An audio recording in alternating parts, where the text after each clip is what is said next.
This is Ken Rockwell with KenRockwell.com and KenRockwell.tv. Today, let's take a quick look at the Auray Tabletop Telescoping Microphone Stand model TT-6220.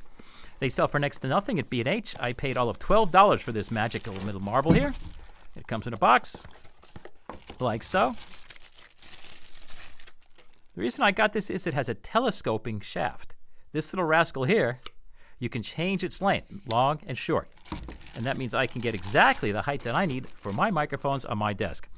This base is cast iron. It's not plastic and it's not thin.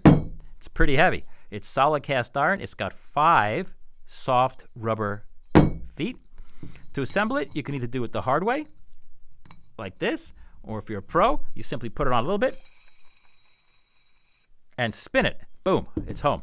And that's it. It's a tough little microphone stand. It's all metal except for this plastic clip. This appears to be metal tubing. I think even the clutch is metal.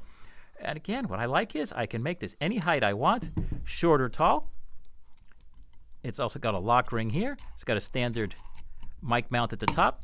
And that's it. That is the Auray Telescoping Microphone Stand, which I got from my friends at B&H, and it's about $12 as I write this. Thanks for watching KenRockwell.tv and KenRockwell.com.